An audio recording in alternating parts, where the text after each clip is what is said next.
Muito bom dia, a paz do Senhor Jesus Cristo, muita luz para a tua vida, minha irmã querida, muita luz para a tua vida, meu irmão abençoado. Chegamos nesse sábado, chegamos nesse dia 13 de setembro e também chegamos nesse nono elo dessa poderosa campanha, Quando Deus Muda o Decreto. Olha, esse canal aqui é um canal que Deus colocou no meu coração para que a palavra do Senhor fosse pregada, para que mais pessoas aprendessem da palavra de Deus e também para a oração, para a intercessão. O Brasil, ele precisa de oração. O que vai salvar o Brasil não é política, o que vai salvar o Brasil não são as Forças Armadas, o que vai salvar o Brasil não é o judiciário. O que vai salvar o Brasil é a oração. A Bíblia diz, feliz é a nação cujo Deus é o Senhor. E hoje eu tenho uma passagem muito forte da palavra de Deus para compartilhar com você antes de nós orarmos. E essa passagem está no livro de Ruth, capítulo 4, a partir do versículo de número 1. Livro de Ruth, capítulo 4, versículo 1, diz assim a palavra do Senhor. E Boaz subiu à porta e assentou-se ali. E eis que o remidor de que Boaz tinha falado ia passando. E disse-lhe, ô fulano, vem cá, assenta-te aqui. E desviou-se para ali e assentou-se. Então tomou 10 homens dos anciãos da cidade e disse, assentai-vos aqui, e assentaram-se. Então disse ao remidor, aquela parte da terra que foi de Elimeleque, nosso irmão, Noemi, que tornou da terra dos Moabitas, está vendendo. E eu resolvi informar-te disso e dizer-te, compra diante dos habitantes e diante dos anciãos do meu povo. Se há de redimir, redime-a. E se não houveres de redimir, declara-mo para que o saiba, pois outro há, senão tu, que a redima. E eu depois de ti, então disse ele, eu a redimirei. Versículo 5. Disse, porém, Boaz, no dia em que comprares a terra da mão de Noemi, também a comprarás da mão de Ruth, a Moabita, mulher do falecido, para suscitar o nome do falecido sobre a sua herança. Bem, para que você entenda bem essa passagem aqui, eu preciso te explicar primeiro o que aconteceu. A Bíblia diz que havia um homem em Belém de Judá, cujo nome era Elimeleque. Elimeleque tinha 2 filhos, um se chamava Malom e o outro se chamava Quilion. Aconteceu que teve uma fome naquela terra. Então esse homem Elimeleque pegou a sua esposa chamada Noemi e os seus 2 filhos e foram para uma outra terra, foram para a terra dos Moabitas. Só que quando chegou lá, depois de alguns anos vivendo lá, Elimeleque veio a falecer e os 2 filhos, Malom e Quilion, faleceram também. Esses 2 filhos tinham casado com 2 mulheres moabitas. A Bíblia diz que o nome de uma era Orfa e o nome da outra era Ruth. Depois que os 2 faleceram, ficaram somente a Noemi com as suas 2 noras. Então, Noemi fica sabendo que o Senhor Deus havia mudado o decreto contra a cidade de Belém de Judá e tinha voltado a abençoar aquele povo. Então, Noemi chama as 2 noras e fala com elas, olha, eu passei esse tempo aqui com vocês, foi uma bênção, mas o elo de ligação que unia a minha vida à vida de vocês eram os meus filhos. Agora eles já não estão mais aqui. Vocês não precisam mais ficar comigo. Vocês vão voltar para a terra de vocês, para a casa de vocês e para a família de vocês.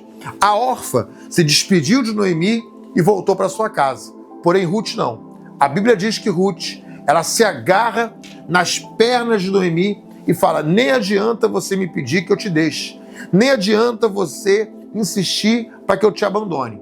A partir de hoje o teu povo será meu povo e o teu Deus será meu Deus.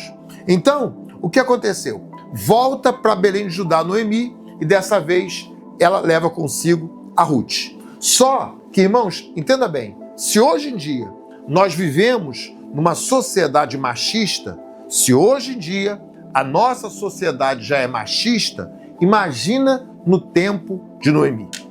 Imagina há 4, 5 mil anos atrás. Uma mulher que não tivesse marido e não tivesse filhos homens, ela não teria nem direito a heranças. Ela não teria nem direito de continuar usufruindo das bênçãos do marido dela. Se ela não tivesse um filho varão, ela não teria esse direito. Então, elas voltam para aquele lugar, ela tinha até uma casa para ela ficar, ela tinha uma propriedade, porém, eles não tinham o que comer. Eles não tinham plantações, elas não tinham plantações, não tinham terra, não tinham de onde tirar o sustento. Então, Ruth fica sabendo que havia uma lei dos segadores, que quando os catadores de espiga, eles iam para o milharal e catavam espigas, as espigas que caíam no chão, eles não poderiam pegar. As espigas que caíam no chão tinham que ficar lá, porque depois que os segadores passavam, atrás vinham os órfãos e as viúvas, e eles se alimentavam daquelas espigas que caíram no chão. Então Ruth fala assim, se eu ficar aqui, nós vamos morrer de fome.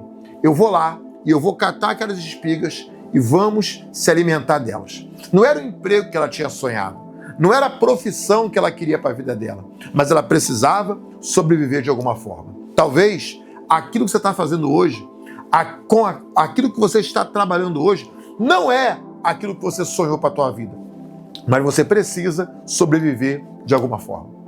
A Bíblia diz que Ruth, ela sai de casa e ela vai catar milhos. Só que a Bíblia diz que por casualidade, guarda bem essa palavra, a Bíblia diz que por casualidade, ela entra justamente no campo de um homem chamado Boaz, que era da família de Elimeleque. O que o autor do livro aqui chamou de casualidade, eu preferia chamar de providência de Deus. Tantos campos para ela entrar. Ela foi entrar justamente no campo que pertencia a Boaz, que era da família de Elimeleque. Para resumir a história, esse Boaz, ele olha para Ruth, ele se apaixona por Ruth, ele se casa com Ruth, e casando-se com Ruth, ele pode se tornar o resgatador de toda a herança que Elimeleque tinha deixado para os seus filhos. Olha só que mudança de decreto. Parecia que Noemi não teria de volta aquilo que era para ser dela por causa do marido. Mas, quando você toma uma atitude, Deus, ele reage ao teu favor. Através da atitude de Ruth, de ter saído para catar espigas, de ter saído para lutar, de não ter desistido da vida, Deus mudou o decreto.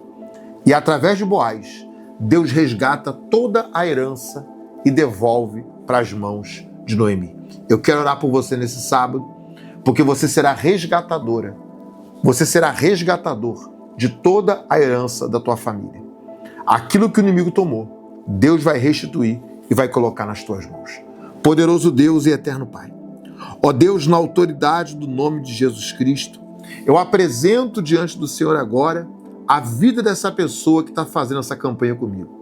Talvez, Senhor Deus, ela está assistindo esse vídeo da campanha pela primeira vez. Meu Deus, coloca fé no coração dela para que ela volte e assista o primeiro elo, o segundo elo, o terceiro elo, o quarto elo, o quinto, sexto, sétimo, até ela chegar no nono elo desse sábado. Deus, no nome de Jesus Cristo, eu profetizo que essa pessoa que está orando comigo agora será resgatadora da herança e da bênção de toda a sua família. Senhor Deus, no nome poderoso de Jesus. Meu Pai, essa família que já teve perdas, essa família que hoje em dia era para ser próspera, mas no passado o diabo tomou tudo. Senhor Deus, a tua palavra diz em Zacarias 9:12, voltai à fortaleza, ó cativo de esperança, porque o Senhor vai restituir em dobro tudo aquilo que foi perdido. Senhor Deus, restitua em dobro tudo aquilo que foi perdido. No nome de Jesus, coloca fé no coração dessa pessoa agora, para tomar uma atitude de fé, uma atitude de coragem, e ela, meu Pai, sair para lutar, para batalhar. Ela não desistir da vida. No nome de Jesus, amém e graças a Deus. Eu profetizo que essa campanha da mudança de decreto é a campanha que vai mudar a direção da tua vida. Você crê nisso? Você crê que essa campanha vai ser bênção para você? Se você crê, curte o vídeo, escreva aqui embaixo nos comentários. Essa campanha vai provocar uma restituição na minha vida. Apenas escreva isso. Essa campanha vai provocar uma restituição na minha vida. Não deixe de compartilhar o vídeo, não deixe de curtir ele, não deixe de se inscrever, me ajuda a divulgar esse canal, me ajuda a evangelizar o Brasil. Que Deus te abençoe e até amanhã.